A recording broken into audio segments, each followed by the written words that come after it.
Bonjour et bienvenue dans le Lab Santé, le rendez-vous incontournable des professionnels de la santé.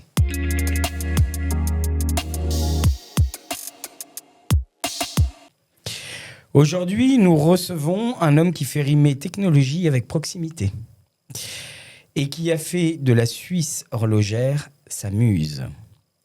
Il s'appelle le docteur Marc Lugan et certains le surnomment même le roi de la fraise. Mais je vous rassure, c'est pour son habileté et non pour la passion pour le fruit. Marc, c'est bien plus qu'un dentiste, c'est d'abord un sourire.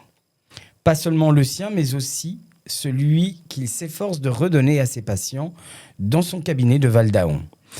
Un homme profondément bon, une belle personne. Loin de l'image austère du dentiste, Marc est un homme curieux, passionné et résolument tourné vers l'avenir et vers les autres. C'est le genre de praticien qui ne se contente pas de soigner des dents, mais qui prend le temps de rassurer, d'écouter et de tisser un lien de confiance avec ses patients. Docteur Lugan, bonjour. Bonjour Gaël. Marc, pour te connaître un peu mieux, on va faire un petit bond en arrière. Peux-tu, s'il te plaît, nous parler de ton enfance, de la région où tu as grandi ? Alors je suis né à Vesoul, en Haute-Saône. C'est une ville qui était bien connue pour la chanson de Jacques Brel. J'ai fait toutes mes études jusqu'au lycée à Vesoul. Ensuite, j'ai passé ma première année de médecine à Besançon, que j'ai eu au bout de la deuxième fois.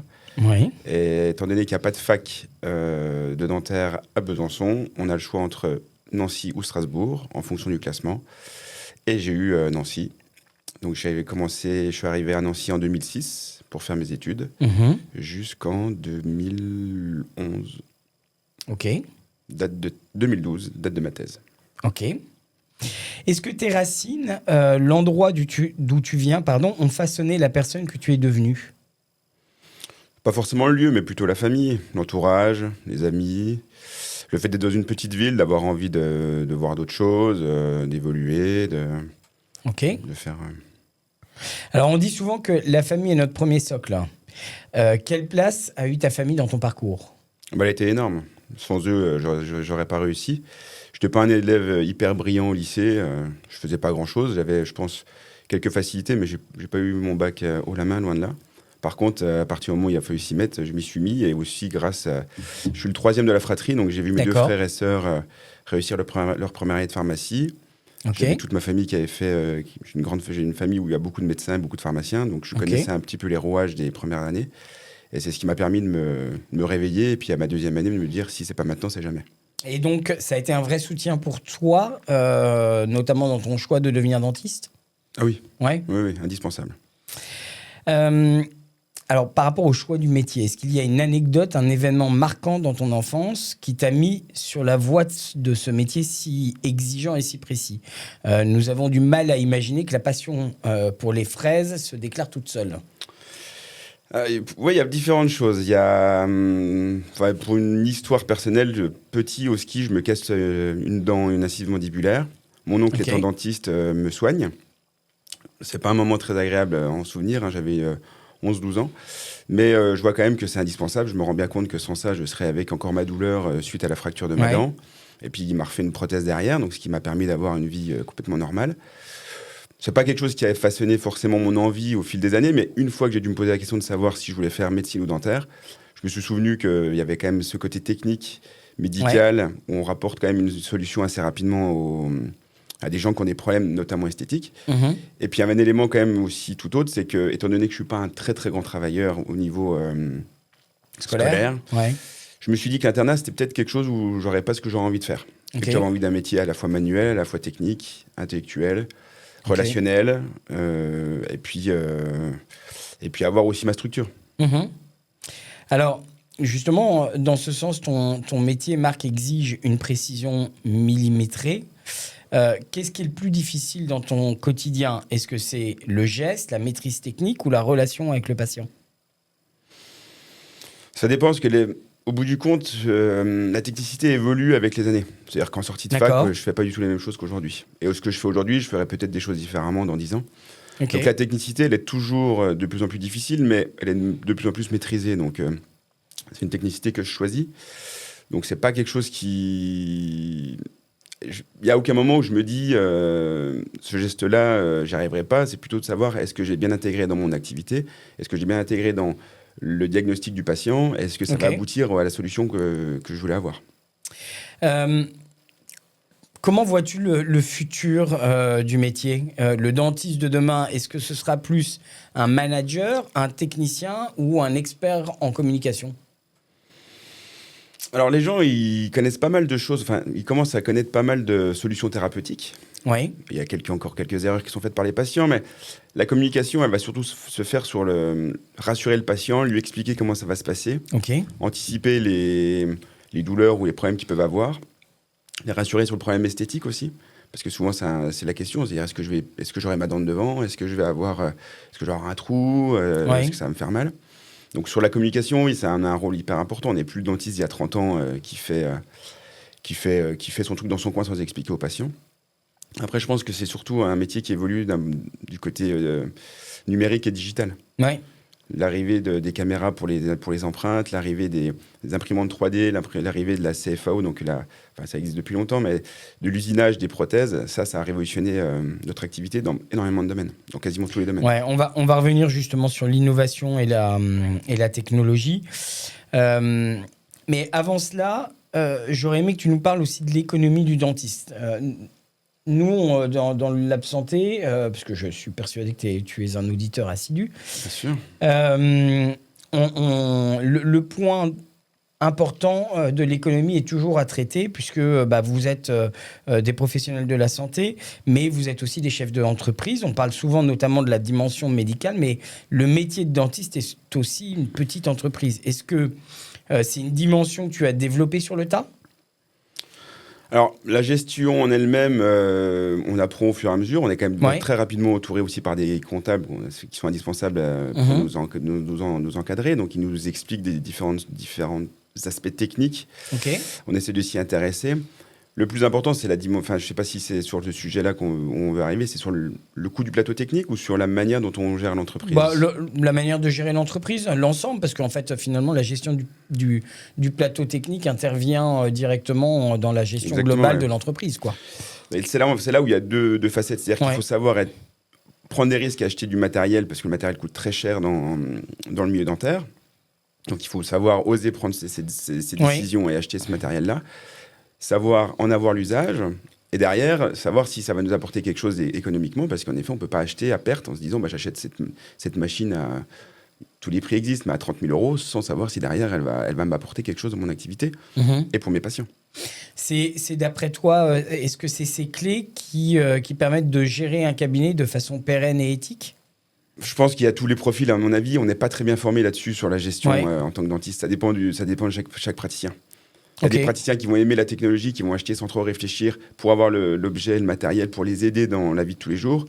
Puis d'autres praticiens qui ne vont pas vouloir forcément trop investir et puis qui vont se retrouver avec un plateau technique bien moins performant et puis avoir moins de solutions thérapeutiques à proposer aux patients.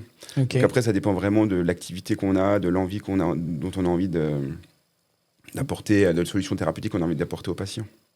Alors, ton cabinet de Val-d'Aon est à la pointe de l'innovation. Est-ce que tu peux nous expliquer concrètement ce que ces technologies changent dans ton quotidien et surtout pour tes patients ? Alors, on a plein d'outils qui nous permettent de faire plein de choses différentes. On a beaucoup d'outils pour le diagnostic, tout ce qui va être l'imagerie. Donc, les radios qu'on connaît classiques avec le film qu'on met dans la bouche, les radios panoramiques, les scanners, donc l'imagerie en 3 dimensions. On a aussi dans le cabinet quelqu'un qui fait l'orthodontie, donc on a aussi une radio qui nous permet de faire les téléradiographies de profil, c'est-à-dire pour faire les calculs pour l'orthodontie. Donc ça, c'est les outils de diagnostic. Ensuite, on a les outils techniques. On va avoir des machines pour faire ce qu'on appelle les assainissements parodontaux, donc c'est-à-dire nettoyer les dents, les gencives, les racines qui peuvent s'infecter. Les patients qui perdent leurs dents. On a aussi des machines pour la chirurgie. On aura des moteurs pour poser les implants. On a des machines aussi pour centrifuger le sang, pour utiliser une technologie.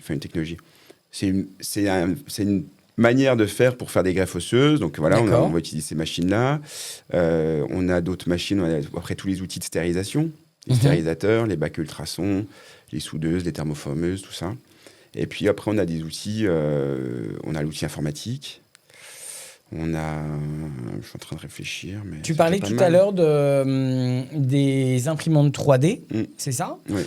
Ça veut dire que, dans quelle mesure vous allez utiliser une imprimante 3D? Alors ça, c'est encore une autre facette, parce que nous, aujourd'hui, au cabinet, on ne l'a pas, mais c'est quelque chose que j'aimerais peut-être mettre en place. L'imprimante 3D va nous permettre d'imprimer des modèles. Donc, à partir du moment où on va faire une empreinte avec le scanner intraoral, on peut imprimer le modèle pour avoir ce qu'on appelle un modèle d'étude, pour analyser le cas a posteriori, sans que le patient soit sur le fauteuil, qu'on ait la bouche qui soit imprimée en résine. Les imprimantes 3D, aujourd'hui, nous permettent de faire ce qu'on appelle des guides chirurgicaux. Donc, c'est des guides qui vont nous permettre, avec l'imagerie en 3 dimensions qu'on aura faite au préalable au patient, et l'empreinte, on va matcher l'ensemble et réaliser une planification virtuelle de la position idéale de l'implant. D'accord. Et on va verrouiller tout ça grâce à un guide chirurgical qui sera imprimé grâce à l'imprimante 3D. Donc ça, c'est tous des systèmes qui arrivent progressivement dans les cabinets, qu'on utilise déjà, mais par le biais de laboratoires de prothèses, qui le font très bien. Mais aussi, on pourrait l'imaginer intégrer dans le cabinet pour le faire de manière beaucoup plus quotidienne. Oui, d'accord. Nous avons largement eu l'occasion d'évoquer ensemble les solutions digitales pour la santé. Comment ces outils, au-delà de la technique, te permettent-ils de transformer l'expérience de tes patients, de les rassurer et de les impliquer dans leurs soins? Alors aujourd'hui, ce que je veux, c'est que on puisse communiquer avec le patient pour les différentes solutions thérapeutiques. Ok. Il y a quelques minutes, j'ai dit que les patients connaissaient quand même pas mal de choses sur les solutions thérapeutiques, mais avec quelques erreurs sur des termes ou sur des façons de faire. Donc ça permet déjà de dégrossir sur les solutions qu'on propose nous au cabinet pour, on en a parlé, régler un problème esthétique, régler un problème de dents manquantes, régler un problème de douleur, ou voilà. Ça, c'est le premier point, pour le côté technique. Après, surtout, c'est aussi pour essayer de communiquer sur la prévention, l'hygiène, ce qu'il faut mettre en place. Les erreurs parfois qu'on peut faire dans la vie de tous les jours, pensons bien faire, qui sont des erreurs qu'on fait quotidiennement. Comme quoi, par exemple? Une question qui arrive assez régulièrement, c'est à partir de quand je dois brosser les dents de mes enfants. Et en fait, à partir du moment où il y a des dents, il faut les brosser. Bah oui. Et c'est pas forcément quelque chose de logique pour les patients. Ou alors, à partir de quand est-ce qu'on soigne une dent de lait? Ou est-ce que c'est important de mettre du dentifrice sur la brosse à dents? Moi, j'ai mon épouse qui se lave les dents des fois pendant 10 minutes, un quart d'heure. Voilà, on a l'effet inverse. Ok. Et c'est des choses qu'il faut éviter de faire, en effet. Ok. En travaillant ce podcast et en pensant à toi, en tout bien, tout honneur, ne rêve pas, j'avoue avoir vraiment envie de faire ce parallèle avec les horlogers du Jura. Parce que la précision, la délicatesse et la maîtrise du temps, c'est vraiment quelque chose qui s'apparente aussi à la dentisterie, enfin d'après moi. Est-ce que tu te sens un peu horloger de la bouche? C'est un parallèle assez difficile à faire, à imaginer. Je ne m'étais jamais posé la question. En effet, on est dans le côté minutie du travail, le côté reconstruction. Il faut que ça fonctionne parce qu'on est dans la bouche, c'est une porte d'entrée où il y a toujours quelque chose qui se passe, soit la mastication, soit l'élocution, soit la nuit souvent, il se passe beaucoup de choses. Donc, il y a beaucoup de contraintes mécaniques. Donc, il faut qu'on fasse des choses qui soient précises et durables dans le temps. Et c'est ça la plus grosse difficulté de notre métier. Si tu devais décrire le cabinet dentaire de demain en un mot, ce serait quoi? Pour moi, c'est cabinet de groupe quand même. On est obligé d'être plusieurs parce qu'il y a une grosse demande et c'est quand même difficile de tout assumer seul. Avec un cabinet numérique, obligatoirement. Donc, il faut de l'empreinte numérique, plus de pattes dans la bouche, plus de choses comme ça. Un cabinet avec des technologies radiographiques. On est obligé de faire de l'imagerie, donc on est obligé d'avoir des outils de diagnostic, comme on en parlait auparavant. Et puis, un cabinet ouvert sur l'humain. On ne peut plus prendre les gens comme ils viennent pour juste soigner une carie et puis au revoir. C'est une prise en charge globale maintenant. Une prise en charge psychologique et dentaire. C'est vrai qu'il y a eu quand même un changement assez incroyable quand même dans l'archétype des cabinets dentaires d'il y a 10 ans et ceux maintenant où on voit vraiment qu'il y a un rassemblement c'est maintenant un ensemble de professionnels. On trouve on trouve plus maintenant des cabinets qui sont des cabinets, des maisons professionnelles plutôt que des cabinets dans des immeubles anciens, à étages, etc. Oui. C'est vrai qu'il y a vraiment eu un changement, même architectural et organisationnel de ces cabinets. Bah, c'est venu, je pense, parce que surtout on a eu des obligations d'accès pour les personnes à mobilité réduite, donc on était obligé de se mettre aux normes. Qu'aujourd'hui les gens ont besoin aussi d'arriver dans des endroits où c'est facile. On se gare facilement, donc il faut un peu sortir des villes, à mon sens. Il y a besoin de cabinets de ville, bien évidemment, mais je pense qu'une grosse partie des cabinets, maintenant, les grosses structures vont s'ouvrir en périphérie des villes avec des accès faciles, avec un plateau technique qui permet d'offrir énormément de solutions. Solutions esthétiques, chirurgicales, prothétiques, enfin tout. Et finalement, cette partie réglementaire vous a un peu poussé justement à prendre le virage de la technologie et de faire tous ces changements-là. Oui, tout arrive en même temps, ouais. Ça, c'est vrai. Est-ce que, par rapport à ça, par rapport au réglementaire, vous avez un réglementaire qui est lourd chez les dentistes? C'est quelque chose de contraignant et d'important? Alors, je dirais qu'il y a deux éléments. Il y a le côté accessibilité dans le moment de la construction qui est pour tous les, qui est valable pour tout le monde, pour toutes les entreprises qui accueillent du public, donc les accès PMR. Nous, la grosse réglementation, la grosse difficulté, c'est la gestion d'hygiène. La gestion de la stérilisation, la traçabilité.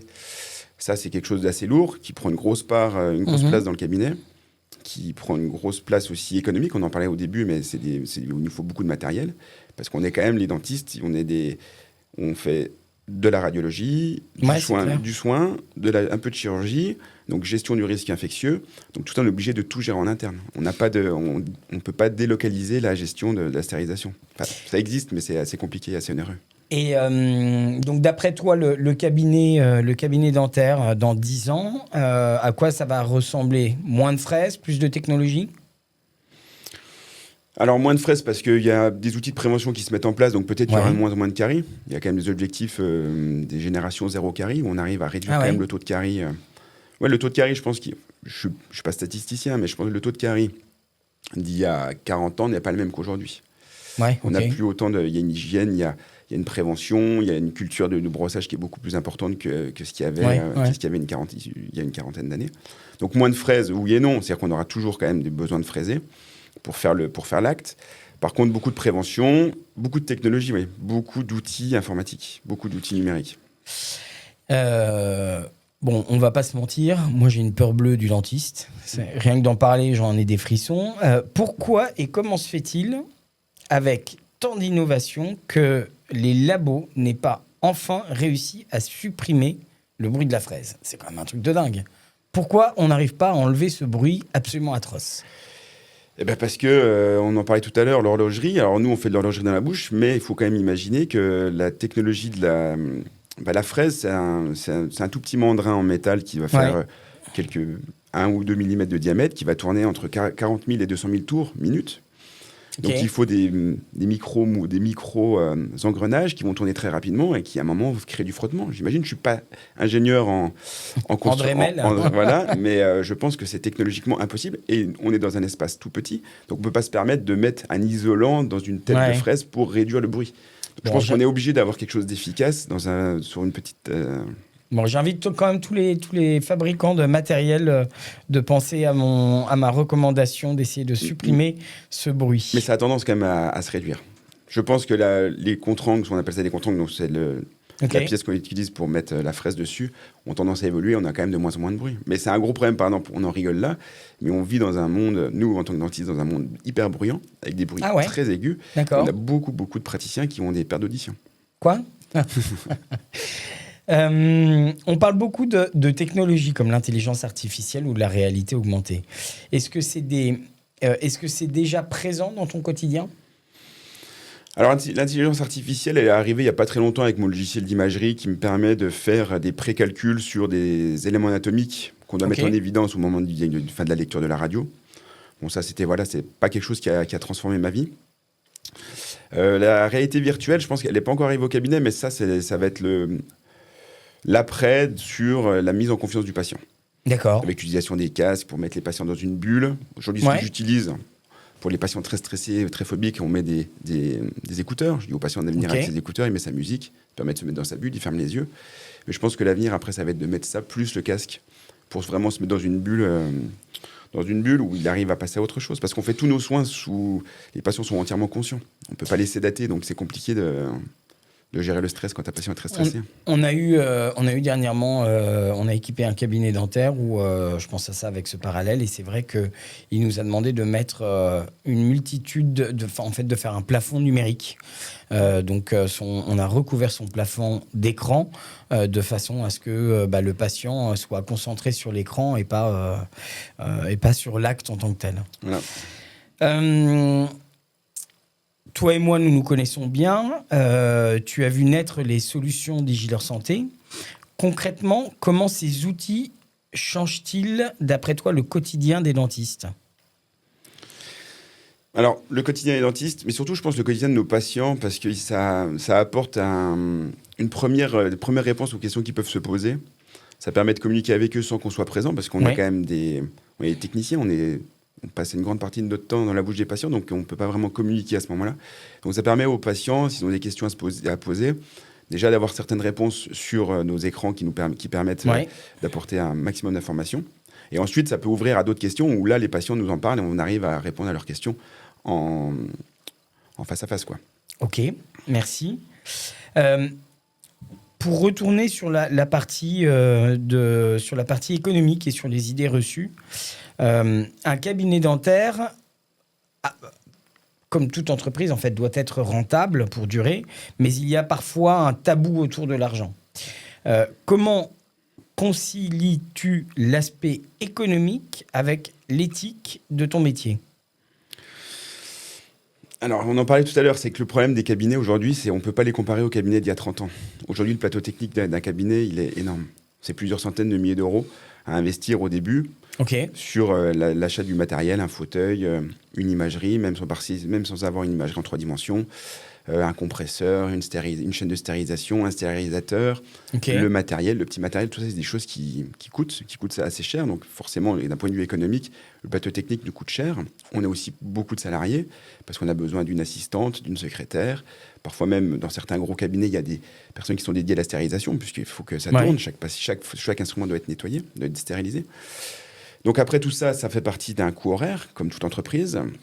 On est régi par la sécurité sociale, donc on a des tarifs qui sont réglementés par la sécurité sociale, et on a une certaine partie de l'activité qui n'est pas réglementée, sur notamment une partie de la chirurgie. Tous les soins esthétiques ne sont pas forcément réglementés. Donc là, on fait ce qu'on appelle des tarifications avec tact et mesure, c'est-à-dire qu'il faut qu'en fonction du coût horaire de mon cabinet, je mets ma tarification en fonction.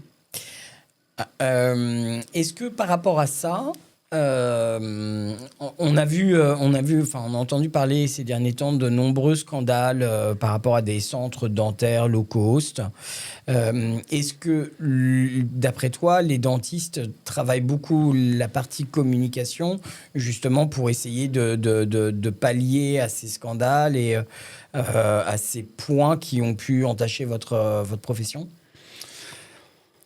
Alors, je pense qu'il y a énormément de facettes sur ce genre sur les centres dentaires. C'est qu'il y a un premier problème, il y avait un problème de démographie. C'est-à-dire qu'il n'y avait pas assez de dentistes. Et ces centres ont essayé je pense que j'imagine au début, il y avait une tentative d'essayer de rapporter des solutions à certains patients qui étaient en errance de soins. Ils se sont dit, chic, je vais trouver des centres dentaires. La problématique, c'est ce qu'on dit, c'est qu'on est des techniciens. Donc, c'est que le dentiste qui fait l'acte et qui va apporter soit un acte qui va être efficace ou non efficace.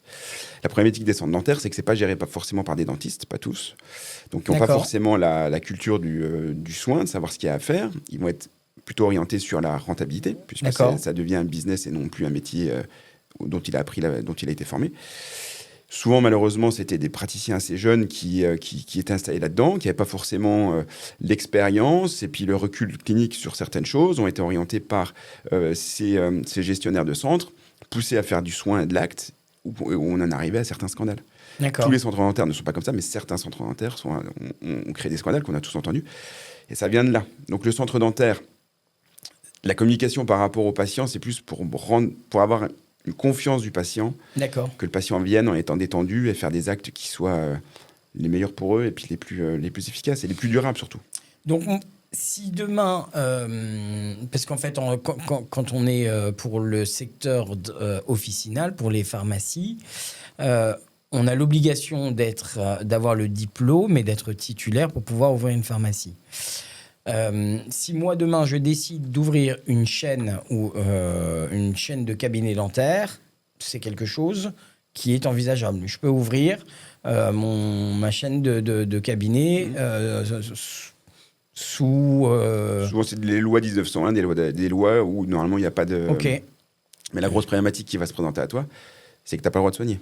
Ouais. Donc, il faut trouver des dentistes. Et vu qu'on a dit qu'il y avait une pénurie de dentistes, il faut les trouver quelque part. Donc, souvent, c'est des jeunes dentistes. En fait, ces centres dentaires ont pallié un problème, c'est que les jeunes qui sortaient de la fac, qui ne voulaient pas s'investir économiquement, on en a parlé dans un plateau technique très cher, se disent chic, je vais dans un centre.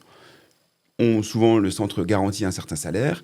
Quoi qu'il arrive, il sait qu'il aura ce salaire-là. Mais derrière, il y a une organisation qui est plutôt une organisation d'entreprise, plutôt qu'une organisation de gestion de soins, se dire, lui, il faut que je fasse ça comme ça, sans voir le côté économique tout de suite.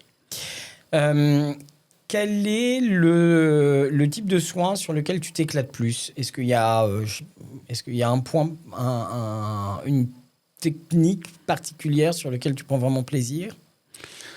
Alors, ce qui est super dans notre métier, qui a évolué aussi depuis une bonne quinzaine d'années, c'est qu'on est hyper spécialisé dans plein d'actes, plein de choses. On a maintenant des dentistes qui font que du traitement de racines, donc des endodontistes.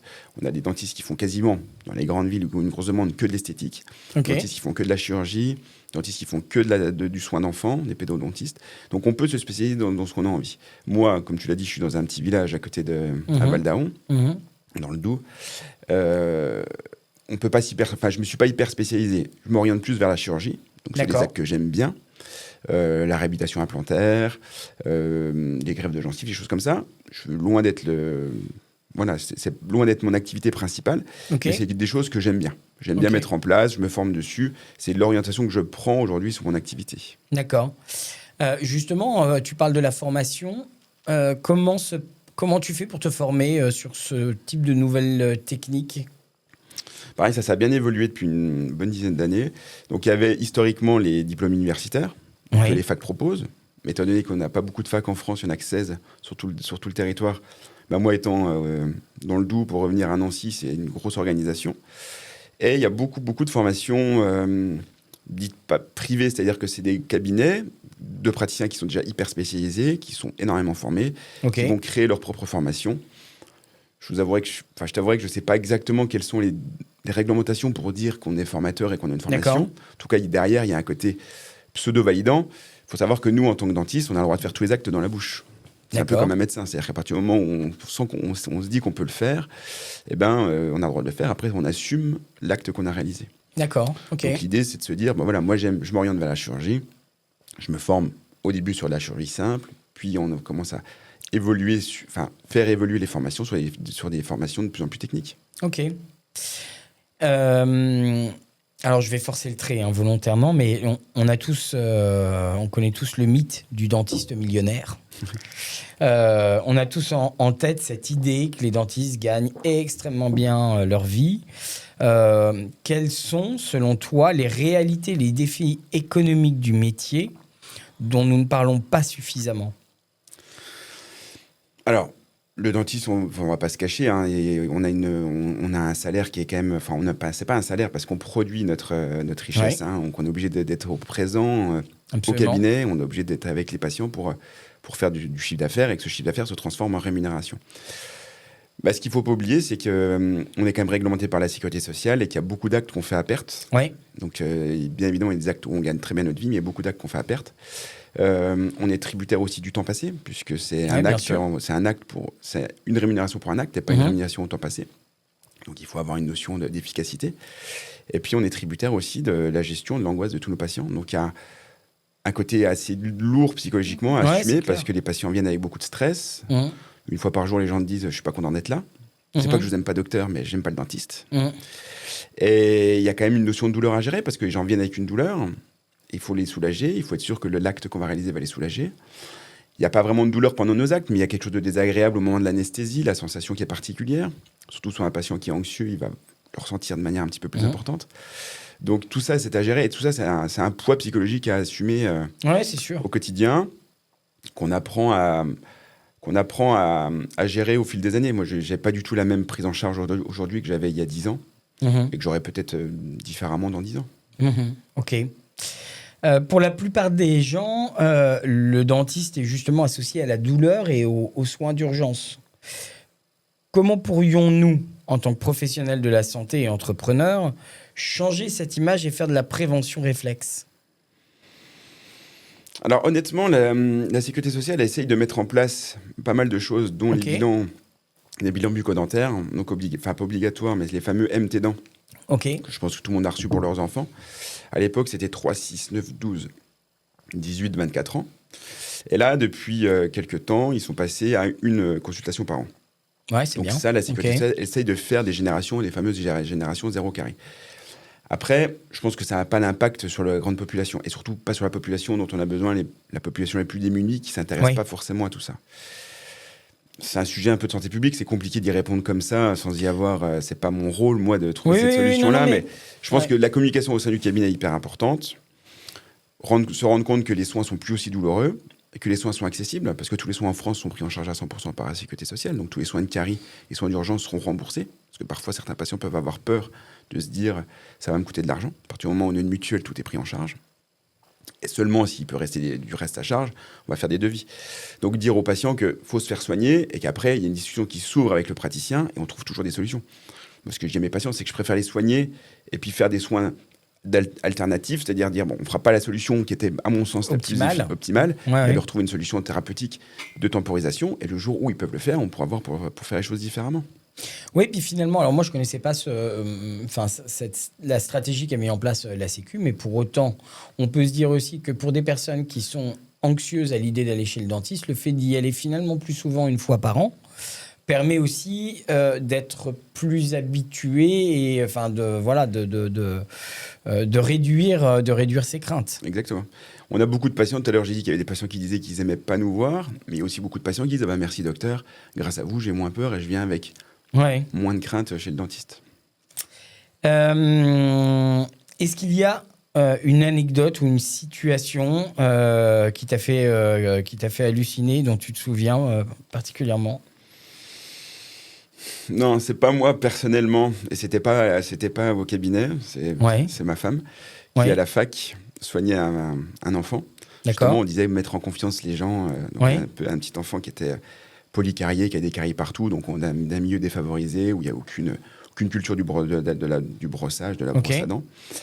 Et elle s'est démenée comme elle pouvait pour essayer de soigner cet enfant qui était stressé, qui pleurait, qui gigotait. Elle avait besoin de faire une anesthésie.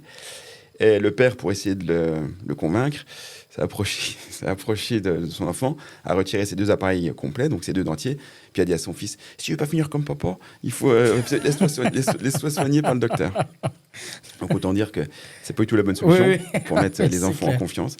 C'est une anecdote où là on se rend compte qu'on n'est pas du tout dans les mêmes démarches où les gens sont plus dans le fait de se dire de toute façon les dents je peux les perdre, c'est pas grave, c'est moins important que bien sûr.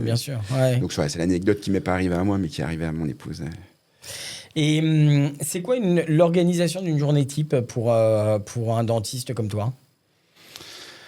Alors pour que les journées soient quand même assez agréables, parce que c'est quand même on peut faire du à l'époque, je parlais de mon oncle qui m'a soigné, je pense qu'il y a de mémoire en tout cas d'avoir vu ses plannings, il y a 20 ans les plannings du dentiste c'était un rendez-vous tous les quarts d'heure, les fameuses salles d'attente bondées, 2 heures de retard parce qu'en un quart d'heure on n'attend rien faire, et une fin de journée où on ne sait pas trop ce qu'on a fait et on ne sait pas trop où on va.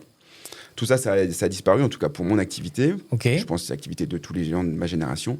Aujourd'hui, on travaille en plan de traitement global, c'est-à-dire qu'on prend le temps de poser le diagnostic, d'expliquer aux patients, de proposer différents devis, de valider un devis, d'organiser le plan de traitement, de noter chaque rendez-vous, chaque durée de rendez-vous en fonction de ce qu'on a à faire, en fonction de l'efficacité qu'on a, et d'aller du point A au point B en d'un seul trait.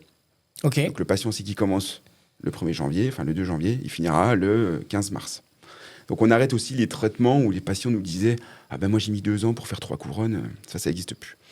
Donc la journée type, c'est un plan de traitement, c'est un agenda assez bien organisé, avec des séquences où on a une haute intensité de concentration ou d'actes assez techniques à faire en début de journée, typiquement la chirurgie ou les traitements de racines, ou les grandes séances où on taille des dents pour faire des empreintes.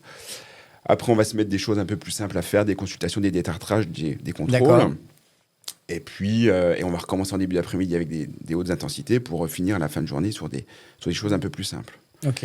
Et pour les enfants, parce que je soigne pas mal d'enfants, ça c'est quelque chose qu'on a mis en place avec mon assistante, c'est que les enfants, on essaie de les mettre le matin. D'accord. Parce qu'on sait très bien qu'à la fin de journée, ils sont tous fatigués et que ça se passe moins bien. Et on voit très bien la différence entre l'enfant qui vient d'heure, qui s'est levé tranquille, qui n'a pas eu le temps de cogiter, et le soin va se passer beaucoup plus facilement que l'enfant qui vient à 17h parce qu'il n'a pas pu faire autrement, qui a sa journée dans les pattes et puis qui n'en peut plus, comme tout le monde, et puis qui acceptera moins les contraintes physiques et de la sensation de l'anesthésie, des choses comme ça, quoi.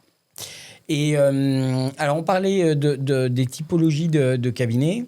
Est-ce que c'est quoi la différence entre un cabinet, par exemple, à Besançon et un cabinet comme toi à Val-d'Aon? Est-ce qu'il y a vraiment une différence? Non, pas du tout. Pas du tout. Enfin, il y a plein de cabinets différents qui existent. Des cabinets où il n'y a qu'un seul praticien, 2, 3, nous on est 4. Il y en a où il y a 5, 6. On se rend compte que c'est difficile de structurer des gros cabinets parce qu'on n'est pas chef d'entreprise, donc on est technicien, donc il y en a qui arrivent, mais ça marche. C'est à mon sens assez difficile à maîtriser. Ça doit être plus lourd, ouais. Oui, c'est plus du tout le même métier, on n'a pas le temps de tout faire, ou alors on se sépare d'un temps clinique avec les patients pour gérer ça. Donc ça, c'est un choix. Mais après, on peut monter les cabinets qu'on veut. Aujourd'hui, en France, il y a une grosse pénurie de dentistes, à part dans les grandes villes, Paris, Strasbourg, Lyon, en hypercentre. Je pense que tous les cabinets qui s'ouvrent fonctionneront. D'accord. Ok. C'est maintenant la partie quiz. Donc je vais te poser, tu vas avoir un choix à faire. Le but c'est de répondre rapidement en tout cas. Fraise ou détartreur? Détartreur, pardon. Détartreur. Brosse à dents électrique ou manuelle? Alors là, pour le coup, c'est dur de répondre rapidement parce que c'est un laïus que je fais à tous mes patients. C'est que dans tous les cas, ça peut très bien fonctionner. C'est comme le balai et l'aspirateur. Ok. Il faut passer sur chaque millimètre carré de la dent. Ok. Tu préfères passer des heures sur une radio ou faire confiance à une IA? Réfléchir avec la radio quand même, passer des heures sur la radio. Ok. T'es plus musique ou podcast? Musique. Livre ou film? Film. Réveil tôt ou coucher tard? Coucher tard. Cuisine ou restaurant? Les deux, mais restaurant, avec les amis. Ok. Course à pied ou natation? Les deux. Ah, t'as pas le droit. Natation, parce que c'est mon sport d'enfance, mais j'aime beaucoup la course à pied, on en a fait pas mal de choses ensemble. Ok. Apéro à l'improviste ou dîner planifié? Apéro à l'improviste. Neige ou soleil? Neige. Slip ou caleçon? Caleçon. SMS ou appel téléphonique? Appel. Ok. Patient qui chante ou patient qui parle sans fin? Patient qui chante.